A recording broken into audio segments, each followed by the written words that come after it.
just now. Yes. When there's not any, when I'm making the switch and there's nobody on the stream. So he literally has to sit there and talk to himself. And that's fun for me. Yeah. But I usually he's know. I talking know shit you love about that. me. Yeah. Oh yeah, always. If he can squeeze it in, absolutely. Yeah. Kathy said in the chat Excuse that me. maybe Mac's feet are cold too, and he could use some doggy boots. I would never think to do that to a dog because I feel like those look cute, but dogs won't put up with that shit. But Mm-hmm. considering how he's putting up with the feet wrappings he has now, I bet he would. Maybe I'll get her some little pink booties.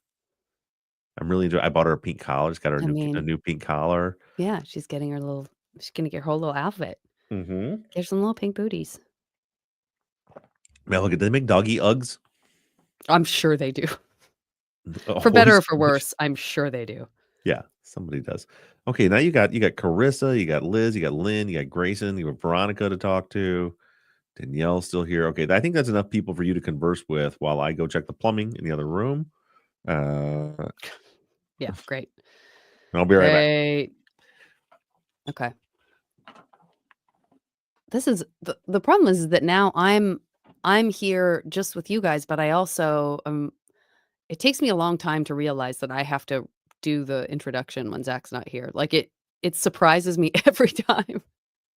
Every time that he's been gone, I feel like it's the first time I've ever had to do the introduction, and I never think of it in advance, ever. And it only just occurred to me right now, as soon as Bob went to go pee. I was like, I need to do the introduction. I don't have that prepared. Grace and I did, and I did post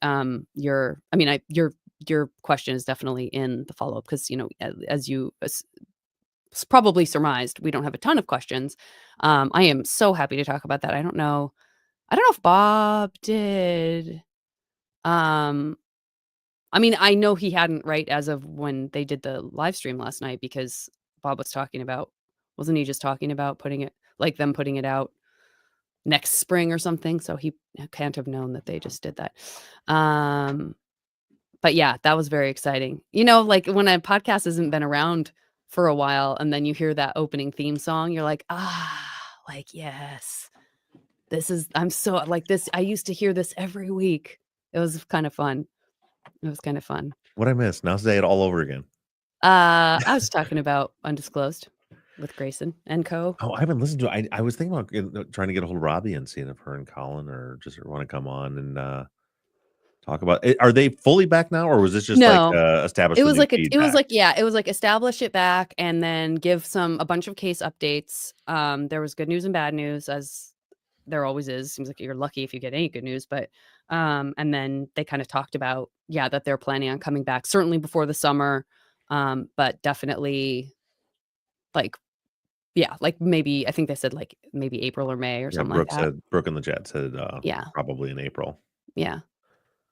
Oh, that's awesome. What was the bad news?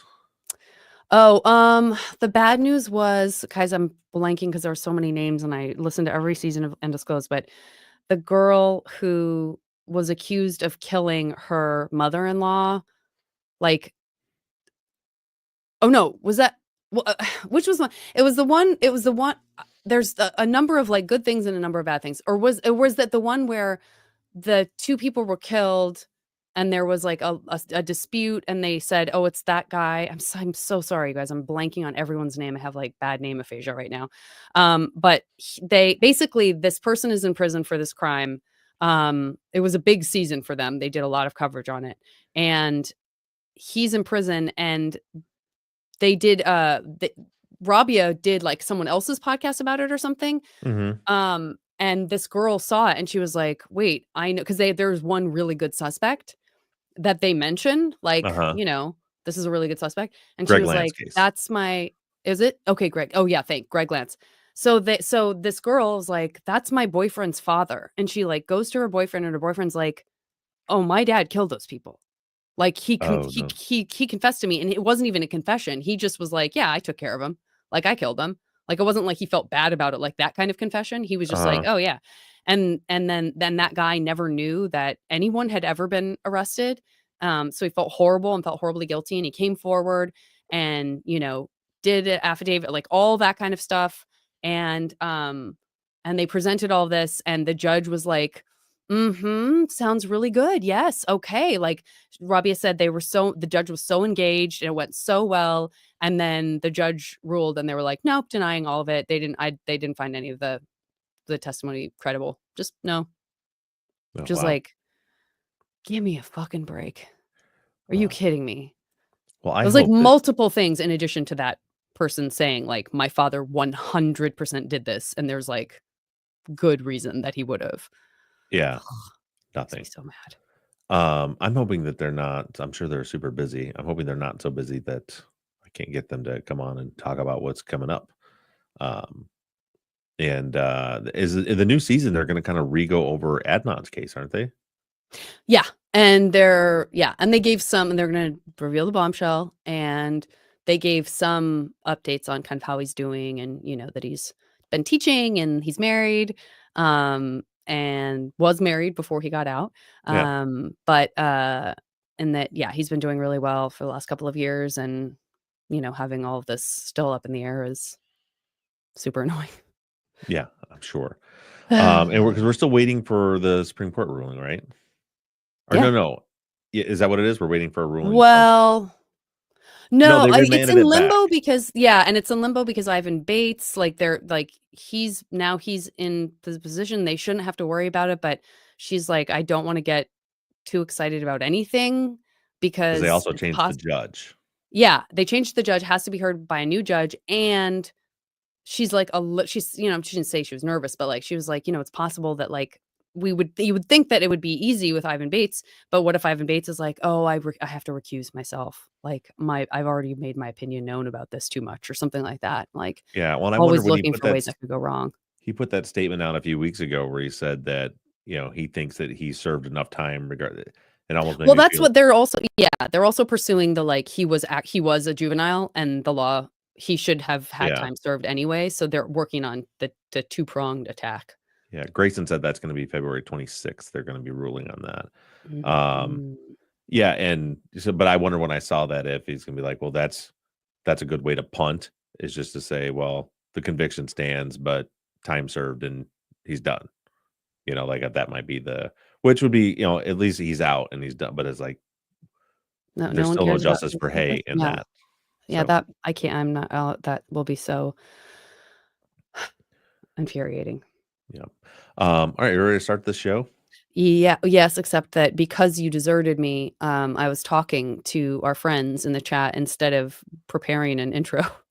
Oh, So, because even though I had ample notice beforehand, I 100% continue listen, to always forget. but the skill that you have above all else that I know that you're the best at No, is you're an improviser. that is a death curse on this If intro you had to recording. Go describe ahead. your professional career in one word, would you say actor? Would you say Producer. improviser?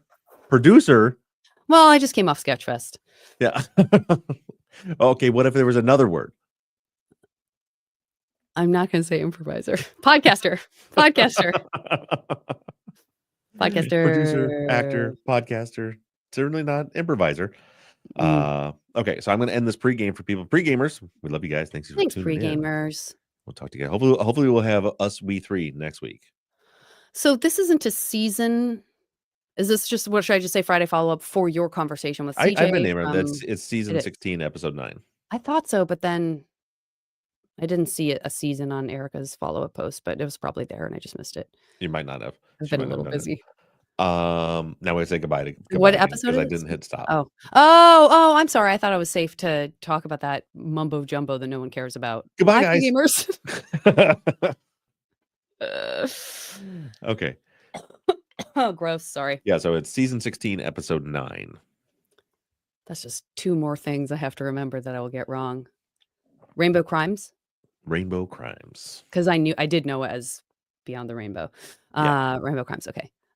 Season 16, episode 9. Are Okay. you ready? Well, I guess I better start recording first. Let's record. All right, recording, And a 1. recording. Wait, let me just oh, no, I'm so glad I checked this. Ooh, this is infuriating. Okay, yeah. Sorry. I'm I'm gonna so stop glad this I just recording. tested because something happened in the process of Brandon plugging a different microphone in and recording his podcast like the both people in the same room. And now my pre-settings for my records, She unplugged the they don't microphone work. while Yeah. you were finishing talking. So irritating. Yeah, sorry. In my mind, it would still have worked. Okay, now I'm hearing my own voice, which is not gonna work for me. You don't usually Um, hear your own voice? no. You don't monitor? Is that better? Can you hear me? Or I'm I not hear muted you now? just fine, yeah. No, I Oh, you hear do? you. Okay. All right. I think that's all I needed to do was just tell it that I didn't want to be able to hear what was going on. I should be good. Oh, All right. so you don't so I you side note, Mhm. you don't usually monitor when you're doing voice work? Well, I'm monitoring it because I can see the lines. I can But I see mean the in your sound ear, wave. like, you don't monitor your Well, own voice. I mean, I can hear myself in the sense that, like, I can hear myself and I can hear you right now. What I'm talking about is I was hearing a double version of Oh, myself. like an I was hearing echo. myself as a layer. Yeah. Not Gotcha. in even an echo. It was in real time. It's just like it sounded like one other person was talking at the exact same moment and knew exactly what I was gonna say and could And she speak sounded just at like the you. same time. And she sounded just like me. It was super creepy. I Yeah. didn't care for it. We're ready to hit record again? I have already hit record. God damn it. And 1, 2, 3.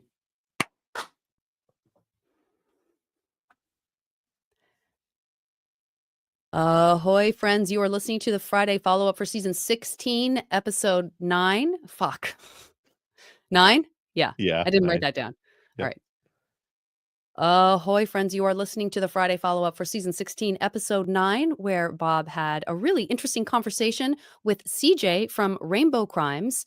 They talked about what it's like to represent a specific community or marginalized group in some cases while doing a podcast. And we definitely have some feedback and some questions from listeners. And there's probably some other stuff that we'll cover as well. But we are sans Zach today. We miss him. He is on assignment and hopefully he will be back with us next week. Yeah, and, before we get into the episode, got a few housekeeping things I wanna cover. One Great. of them is, I know a lot of you guys keep asking about, my students' podcasts and where that's going, and, they could potentially use your help. I didn't discuss this with them, but I thought I would throw it out to you guys since we're all talking about it. So first of all, we're very close. One group has fully recorded all of their episodes and they're in edit. There's another group that's recorded 2 of their episodes and they're editing those, getting ready to record the third. I think everybody has recorded at least one now, so like they're in full production mode now. I haven't put the trailer out yet because we're still getting the music done. One of my other students has been creating all the music for the podcast. Where, as you guys know, I always said when I was working with Shane back in the day, um, I don't speak music, so it's very hard for me to help communicate with them. Like I need it to be like, you know, it needs to, you know what I mean? Uh-huh. So there's a lot No. of that going on. Uh-huh. Um, but we're getting the music squared away. Super excited about the kids. All just recorded a really cool intro for it, like Nice. some VO for the intro. Very excited about that. So the trailer should be coming anytime, and I would say within the next 2 weeks, the podcasts are going to come out. So very excited about that. What I wanted to mention to you guys is one of the things that I assigned them to do because so we have um, we have a very small budget to do the work that we're doing that includes equipment and all those different things. Right? And we have in this class requires a lot of expense. A lot of it goes to FOIA requests. And we have one, for example, right now. One of my students was able to get approved for FOIA for a case file no one's ever seen before. This happened on a couple of my cases, a couple of their cases where the kids just did such a phenomenal job of wording their FOIA requests and arguing and appealing and things to get them. One of them, they said they released the full case file to us, but the full case file is $5,600, and we don't have that in the budget. So we had to like, well, we'll take this piece of it's gonna. How much if we just want just this little piece of it? Uh-huh. So there's a lot of stuff like that going on, and of course, equipment and stuff we can use for field recording and things like that. So one of the things that comes along with producing a podcast is to obtain advertisers. So I've assigned the kids last week that they have 2 weeks. They all have to go out and get a sponsorship for the podcast. So they have to contact businesses or local businesses, make the pitch to them that this is it can be documented as it's a donation to school. It's tax deductible. It's going to help fund our program, and they explain the value proposition of the work that they're doing, trying to put exposure onto these cases, and they want to get justice for these victims and what they would use the money for, and then they're selling ads for the podcast. And we have set up 3 tiers where for $100 they get a mention on an episode where it's just today's episode is sponsored by fill in the blank. For $250 they get a 30-second pre-roll ad, and for $500 they get a full 90-second mid-roll ad in the episodes. And the students have been like it's really cool watching. Number one, I think it's amazing, and like our administration is just so just overwhelmed with these kids because they're actually funding their own work. Like my students are out there bringing revenue in, and that money goes directly into. We have a special account they set up just for my class. It can only be spent on things that are needed for the investigative journalism class. They've already raised over $2,000 in a short period of Awesome. time, and just seeing like on their face, they're all nervous about going to talk to somebody at a business they don't know, and then they all keep coming back, and like they were so excited. Just like one of them just had, and actually, Tad is one of our listeners in chat a lot. That his wife is a co-owner of a coffee shop, Second Main Coffee here in Niles. They contacted them and they're like, "Well, how many episodes can we sponsor?" So like so we have more Great. coming in. Yeah, so it's really cool for the kids. It's cool for them doing it. But what I wanted to throw out to you guys, anybody that's listening, if you have a business and you would be interested in sponsoring an episode of the podcast, this is what I would like you to do. Shoot me an email at theories@truthandjusticepod.com. You can put in the subject line, sponsorship, investigative journalism, something, anything like that. And what I'm going to do is I will not take your sponsorship. What I would like you to do is send me contact information that I can pass on to students and say, here are people that are interested in sponsoring your podcast. You can reach out to them and contact them, and because I want them to go through the process of, making the pitch and explaining what it's used for and getting it. Because I also want them to have that win also, so that Mhm. they're like when they see that we're able to get new field recording equipment, that's because they went out and earned that. So I think that would be amazing, and I'm sure there are people that are listening that would love to do that. So again, if you're interested in doing that, or a small business or something, or a business that would like to, I suspect this thing is going to get a lot of downloads because I haven't done it yet, but I'm going to be tapping into um, some of my friends in the industry and asking them if they'd be willing to help promote the work that these kids are doing, because I want to see their eyes light up when we get 1 million downloads on an episode. And Yeah. I think it's possible if everybody's sharing it and doing it, and their work is being heard like that. So there'll be a lot of exposure for that. Also, at the same time, if you are, so some people have asked me about this before. We weren't set up for it. Now we are. If you're listening to this and you're like, I'd like to donate a couple bucks to help the program. Same thing. Write me an email about that. I can give you all the information for that if you'd like to donate it. It all goes. It obviously doesn't go to me. It goes directly to the school. It goes to our community school, and it will be earmarked so it is put directly into account for the kids to use for that class. So I'll Awesome. throw that out there. So if anybody has uh, any desire to participate in that, I would love it, and I think the kids will be super excited about it as well. That being said, the other bit of housekeeping that I have is our next case, season 17.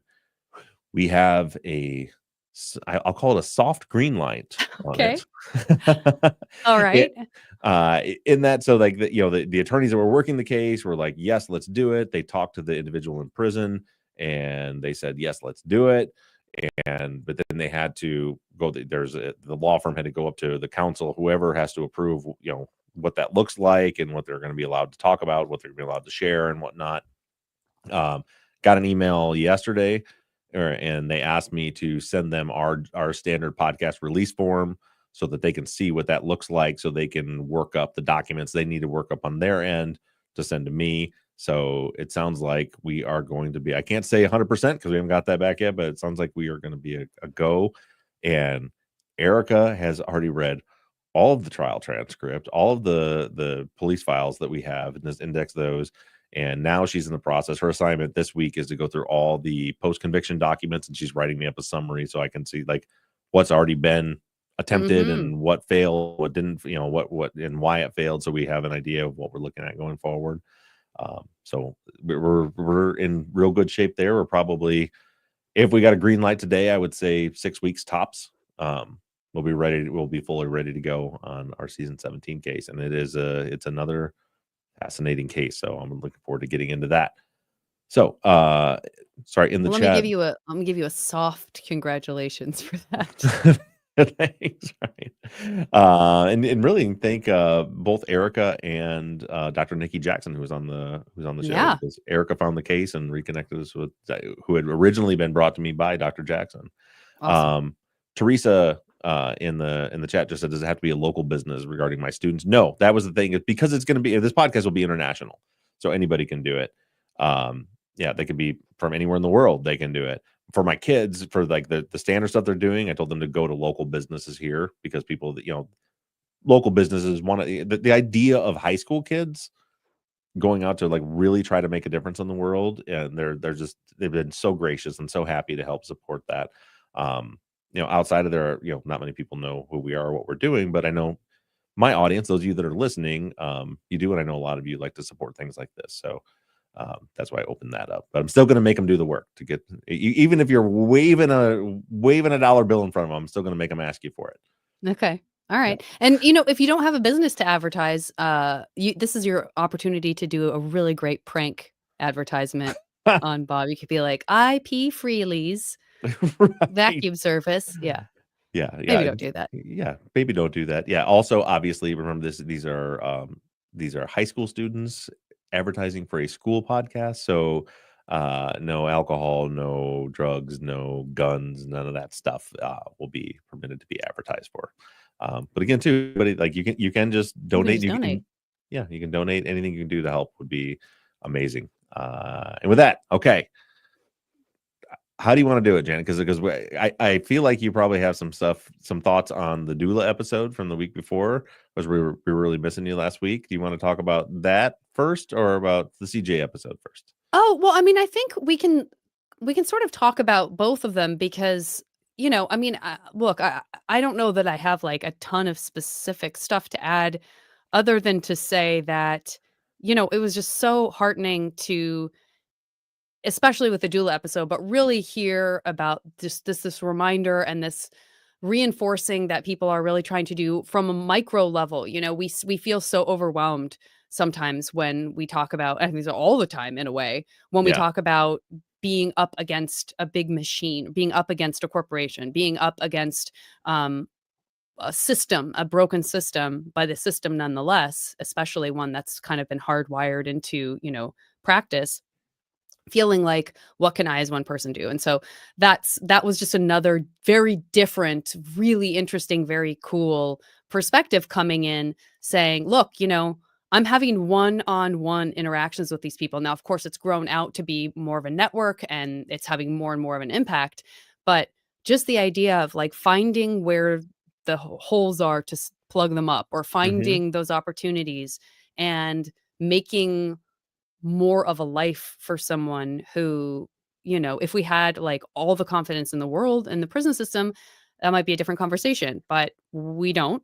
And, people who follow this podcast, I think, have a broader, more nuanced understanding as well of the kind of people that are in there, and that there's all kinds of people, and that there's all kinds of reasons that people end up in prison. And especially the idea of like not wanting a child to suffer. Um, right. um, uh, I just that seems like such a no-brainer. You know what I mean? It's one of those Hmm. things where you just go, "Oh my god, of course. How Yeah, have it's we like a not no-brainer, been but it's like who, something we how, never thought of why?" before. Yeah, like, how have we not, give me a break? So, I found that to be, extremely inspiring, and again, just another great indicator of, like, people who, instead of feeling overwhelmed and just like walking away from something, are, finding ways to be a part of positive change. So I thought that was a wonderful episode. um and then with CJ, like, it's just very cool that she I'm sorry, is it she, they? I just It's suddenly she. realized I wasn't sure. Okay. Yep. um that CJ is, saw an opportunity again in that space and felt like that was something that she wanted to draw a circle around and really highlight and um give more ears to and potentially get more resolution for people where when there are unsolved cases and stuff like that. Um I don't know. Yeah, I thought it was great as well. I'm trying to think if there's anything specific. I mean, obviously the case that she was talking about is just another. Oh, it's just so hard when they're just Right. infuriating cases where you're like, how much more information do you need before you A, solve this thing, or B, get the person who has been convicted for this falsely out because there's nothing there. Right. And in many cases, there's evidence pointing strongly to another person. Yeah, it's the whole idea of the like, as Shane Waters always puts it, the throwaways. The Yeah. people that are looked upon as less than human, less than important. I like how you drew that parallel. I hadn't thought about that way. How both are like finding that hole to plug, because that with the Raylene and the doula program, again, there's something like, yeah, it makes sense, but how did we never think about it before? And it's like there's not one problem with the prison system and the criminal justice system. There's 1,000 problems, and there's I just think it's amazing that there are people out there that are finding the little problems that nobody's really ever thought of that really are big problems. Yeah, absolutely, absolutely, and, we definitely have people who weighed in who feel, feel very passionate about, wanting to protect those communities, wanting to protect marginalized communities, and wanting to, create environments where people can feel safe, and, I just to if I could, just to kind of jump in, Emmett posted something on our Facebook and, talking about like things that are happening in the current government and really wanting to be careful not to make anything about national politics or national decisions or federal decisions, things that are happening in administrations that, have been very controversial for a lot of the country in one direction or the other, whether it's controversial that support it or that's controversial that you don't support it or what have you. But so Emmett, you're saying I don't want to bring up national politics, but because there apparently has been a sort of elimination of like a trans or LGBTQIA plus references in the national missing and exploited children list, like just this idea of how can we protect that marginalized community, and we use a lot of terms like allies and advocates and stuff like that, but at the end of the day, whatever you label yourself, I mean, I don't honestly, like, I'm not real concerned right now about where you fall in terms of what you think is real or not real or a fashion or real life or what how about we just look out for our kids? Yeah. How about we just if a kid is missing and endangered, any information that you can get and that you can convey out there that possibly will help that child be safer, and I'm speaking all the way up till, through teenagers and stuff. Hmm. I just I just want us to I would like for our priorities to stay about again, we're talking about a person, a single person. You don't have to think of it as national politics. You can just think of it as like, wouldn't I want each person to have a better chance at being safe if they're not doing anything wrong Right. Or being found. or being found? Yeah, and this is so the only bit of national politics, I guess, that I would weigh in on is there are big, important things that are happening that needed to be focused on, and I just know and I'm only speaking for myself personally. Like it's getting very frustrating for me that I feel like people are taking the bait a lot, right? That like I feel like there's been like we're going to be outraged at everything because we don't like where we're at, and I think that the danger in that is it all becomes noise. And I've had conversations with friends on both sides of the political spectrum, and they all think that I'm on the other side from them because I'm always kind of arguing from the middle a little bit. But the Mhm. big thing that I keep trying to push back on is like, listen, if you keep screaming about everything and the things that aren't important, no one's listening when they are important. And And I'm not here to even say what is important and is important. That's everybody's personal choice, but it's stuff like this, like that's an important thing. And if you get caught up, I'll give you an example, and then maybe this will make people mad, but like if you spend 2 weeks trying to convince everybody in the world on every social media platform and everything you have that Elon Musk is a Nazi because of a gesture he made, they're not going to listen to you when there's a really important issue that's going on. And I'm not even here to argue about that, but like to me, like that's the and I'm not doing this to argue politics or anything like that. And I know I'm uncomfortable, as you guys all know, even having this conversation.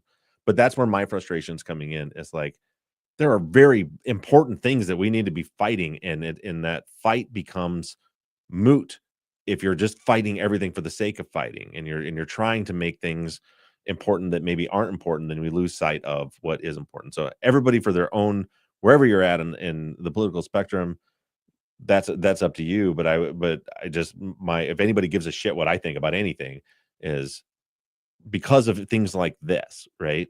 Is to choose your battles isn't the right, maybe it is the right term. I don't know. I don't even know where I get it, but that just, I don't, that just triggered me a little bit because I'm just seeing so much of it. I'm like, I just want to say, stop doing this, because they're not listening to you now when there's about the important stuff. So that's my rant about Well, that. and I would just say to that too, like we're speaking of systems and how hard it can be to be a person caught up in all of that. I mean, that social media is, I mean, it's a system that's designed to inflame. It's a system that's designed to feedback loop.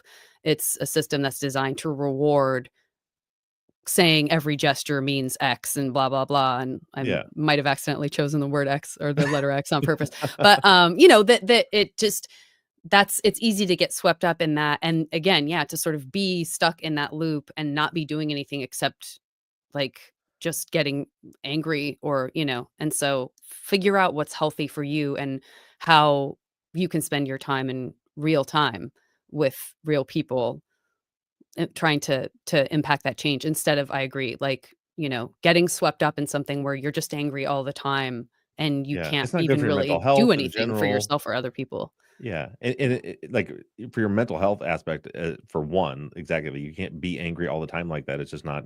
It's not gonna be. It's not okay. It's not good for you. Um, but also too, like, there's a whole idea of like playing chess or checkers. Like, sadly, sometimes like you have to be playing chess. You have to be strategic about your messaging and what you're doing. And yeah, I just feel like a lot of people on both sides are falling short, screaming about stuff that doesn't need to be screamed about so loud that when there's a thing that is should be screamed about, you've already been tuned out. Yeah, and again, we are in a system that is perpetuating that binary. It's Right. this or that. It's this or that. It isn't. Mhm. It just doesn't have to be that way. But that's, we keep getting preconditioned to like, you're this or you're this. Period. Um, and I get it. And I get it, especially when people are afraid of what's going to happen to them, afraid of what's going to happen to their loved ones. And I'm speaking again across all plateaus. Yeah. Fear is running rampant right now Mhm. in a lot of different ways, and it's hard. It's hard to watch, and that's why we like coming to places like this or focusing in on those people that are doing some good, Yeah. that's making a difference in whatever space they're able to do it, that also enforces them feeling like what I'm doing is worth it, and they come back and do it the next day instead of giving up. um, Absolutely. and wanting to support that. Liz says, I really appreciated your questions about how CJ finds cases, especially given how many have been covered by Rainbow Crimes. What strategies would you recommend for finding worthy cases to investigate, especially for those of us who are interested in getting into this kind of work? Could you share a bit more detail about the steps in your vetting process, too? Well, it's a little different in my vetting process because we've been established for 10 years, so we get a constant flood of requests from people to look at cases, right? So people are we get through jail mail, or they're actually mailing stuff to us or emailing through our contact form. So for us, it's a lot of going through all of those, and so I'll kind of answer it in two ways. So for our screening process, the first thing we do is we know the things that, for example, I have absolutely not. So I won't do a sexual assault case with a surviving victim. I just won't. Even and it's sad sometimes because sometimes like someone is truly innocent, somebody truly has been wrongfully convicted about it, but I just can't in good conscience take that chance to be broad. Like, this isn't the platform for that, to be broadcasting and relitigating in public someone's trauma like that. So I won't do it. So like those go. So typically we only work murder cases. And then we have this whole list we go through, were there jailhouse niches. I make everywhere, if anybody's ever filled out our contact form, I make them list out for me the strongest part of the prosecution's case. Like, I want to see, why did they get convicted, and see if anything there seems shaky to me. And then, so once we get past that process, we kind of go through an initial screening and we get like a little bucket of cases from there. Then we'll start going to look at whatever is available online. I use newspapers.com a lot to like go on and look at like actual newspaper articles that were written about it while the trial was happening, to see what was going on back then, not what people are saying about it later. It's still media, but you're getting it more in real time. I go to social media pages for the cases. If there's a justice for fill in the blank, I want to go see what people are saying, what people are posting about it. And then it is a broad thing for me for a wrongful conviction.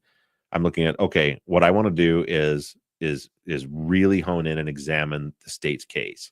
Like, if I look closer, if they say, well, they had this DNA, because people, when they send them in, there's always like, well, there was DNA, but there's this, here's a million excuses why, and blah, blah, blah. Well, I Mhm. want to take all those elements of the state's case and I focus in on them and try to take them a couple steps beyond what's on the surface and see, does the case get stronger or weaker? And if the case starts crumbling away, for example, we look at Jody's case, right? Once we get to the point where we started getting documents, it's like, okay, what was the linchpin of the state's case? It was this Sonia Lucas.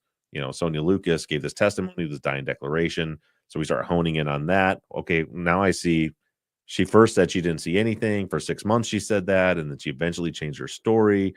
That's suspicious. That's giving me concern. Then I go talk, I reach out to her, I talk to her, and she tells me, no, it was all bullshit.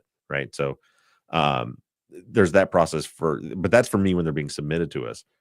On the flip side, if you're somebody who's just interested in, she said, getting into this line of work, I don't know if that means, making a podcast about it or just researching cases just to help, or just for, knowledge, whatever it is. Uh, I got to experience that with my students at school, when I told them, they needed to work on something that was where they could make an impact in the world.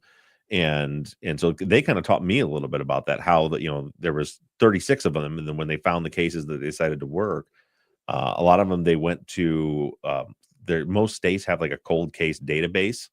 And so that's a good place to start if you're looking for cold cases, or if you're looking for missing persons data. Those databases exist. There's obviously not a database for wrongfully convicted people, because the state doesn't think they are wrongfully convicted. At least they're saying they don't. But yeah, if you start through some of those databases and then start applying those same things, you look into, is there, for me, I do, kind of my focus over these 10 years and kind of under the tutelage of Jim Clemente. I try to really do a lot of behavioral analysis, and I'll see, does something make sense? Is there a possibility that the initial investigation, the reason that's cold is because they were looking in the wrong direction? Maybe they didn't think of it this way. And so I'm always looking for, and the same thing with my students when they brought it up, I'm like, okay, this is unsolved. No one's been able to solve it up till now. What makes you think that you can? And that's a Mm. real question. That's not a like, who do you think you are type of question. Right. It's, when you look at this, why do you think that you can solve it when they couldn't? Yeah. And with all the cases, like my students were working, they're like, well, I don't want to give anything away, but it's one that's like, well, the police were always looking for this, but Mm. I think when I'm looking at the behaviors at the crime scene, I think it would have been this. So let's start examining that. So I know it's not real specific, but I think your best place to start, if you're is to start looking through some of those databases, and see for missing persons databases, cold case databases, things like that. And then it's a matter of just, digging in, trimming them down to a smaller group of them, and then really starting to dig into them and see what you got. Great.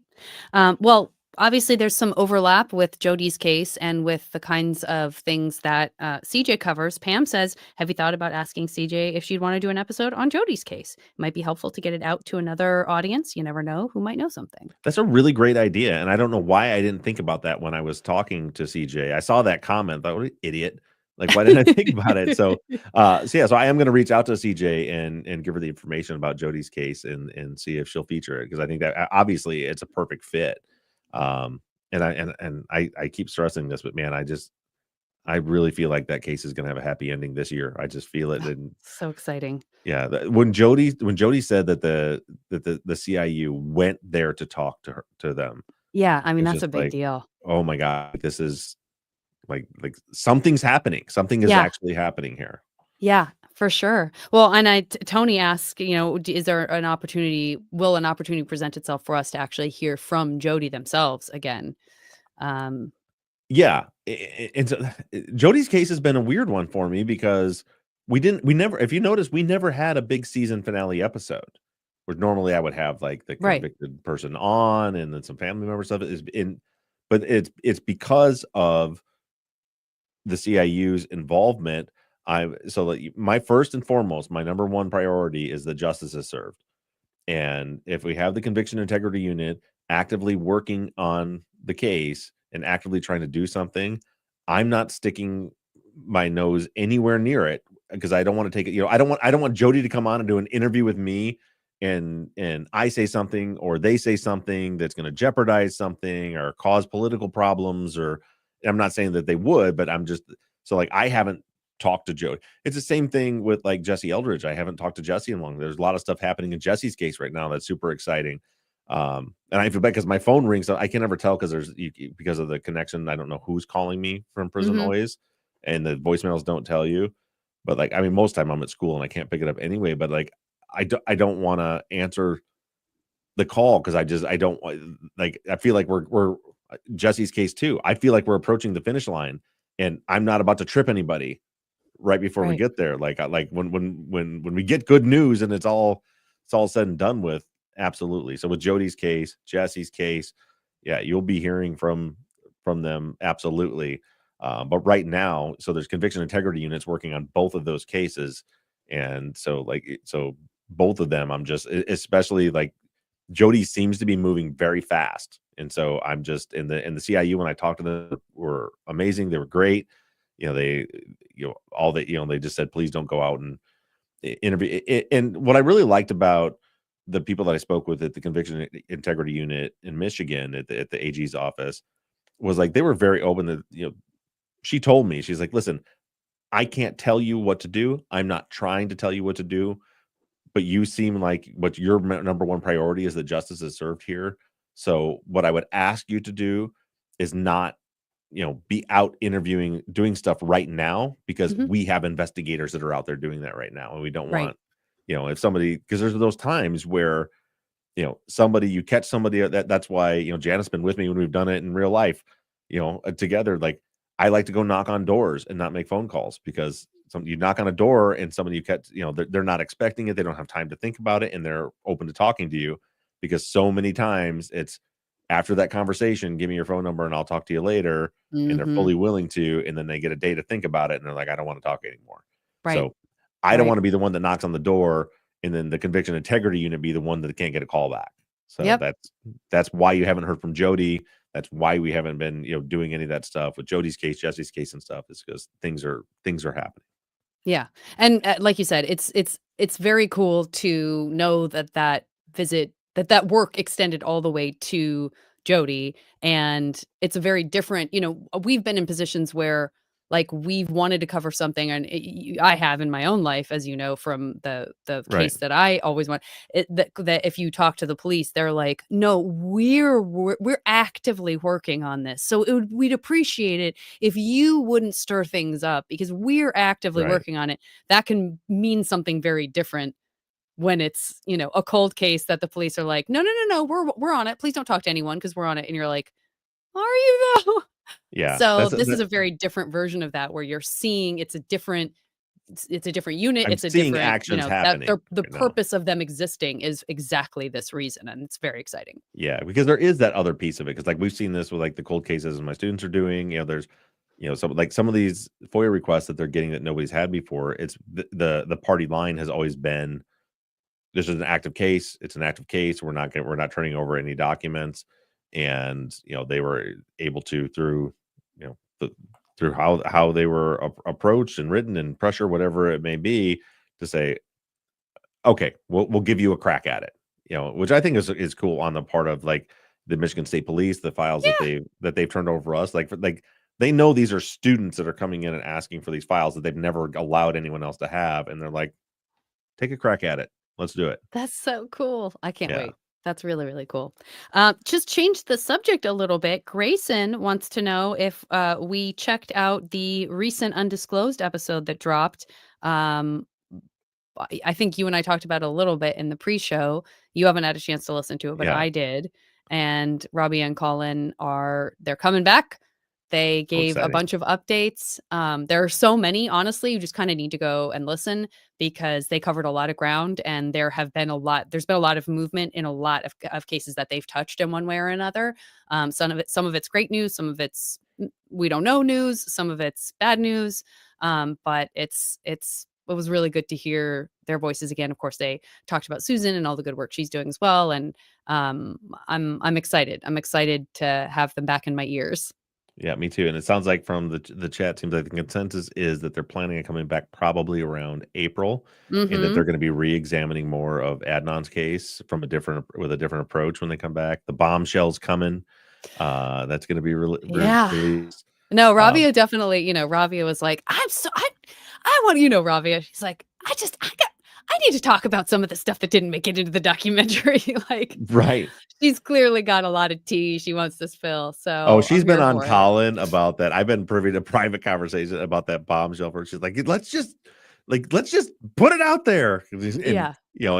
Colin is always the calm in the storm, like, "We need to wait. We need to Yeah, wait until all this stuff, plays out in court." So, for yeah, that's sure. coming, and I'm definitely gonna reach out to Robbie and see if, I don't know how I'm sure they're crazy busy right now prepping for it, but, while we're still in these, next 6 weeks or so of still doing these, um, off case episodes to see if Robbie and Colin wanna come on and talk about maybe I can squeeze a little bit of juice out of Try it, them. try it.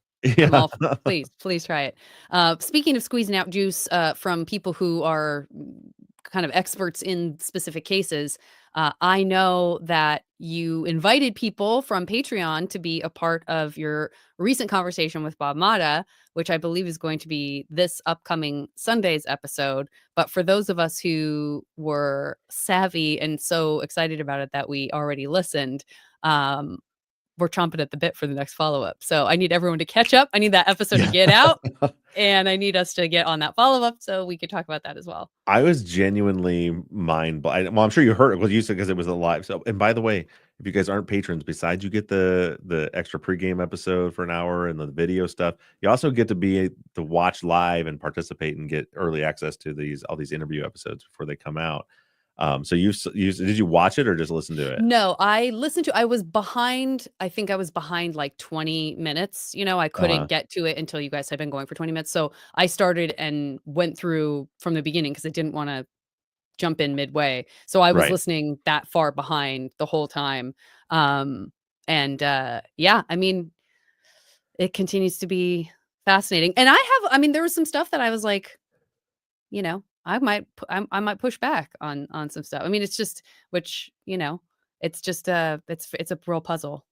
It's gonna be a really interesting conversation, and a lot of the stuff I didn't know, but yeah, this was definitely the time because anybody's been listening to the few times we've been talking about Delphi on here where, I've just been like, I don't like this, I don't like this, but I still don't see I've seen evidence that maybe Richard Allen's, not proven guilty properly, but I haven't seen evidence that someone else did this. This was the first time in that conversation with the new evidence revealed where I was like, okay, like, I'm still not, I'm not saying I'm convinced, but I was like, I can see it now. I Yeah. can see a scenario in my brain. And that goes back to that conversation we were having a minute ago about like screening cases. Like that's Yeah. part of it too for me is that like, can I see a scenario that doesn't cause a bunch of wacky, bending over backward, jumping through hoops to come up with a scenario to make it so that this person didn't do it? Uh, or can I find that scenario where it's like, oh, what's logically makes sense is that this, and this happened. Yeah. And in that conversation with Bob that you guys are going to hear on Sunday, that I kind of had that light bulb moment where I'm like, oh, I can see a scenario now. So Yeah. super interesting. I'm excited to talk about it because I think for me, and again, this is just a lot of non-spoilers, but a lot of like implications.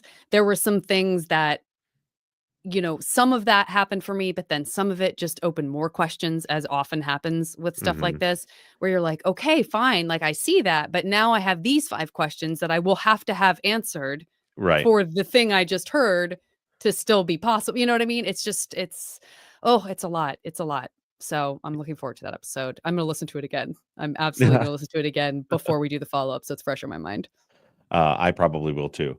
And with that, was that the end of our questions? Mm-hmm. All right. So yeah, tune into that on Sunday. We got about an hour long discussion with me and Bob about you get about 10 minutes of my new puppy talk.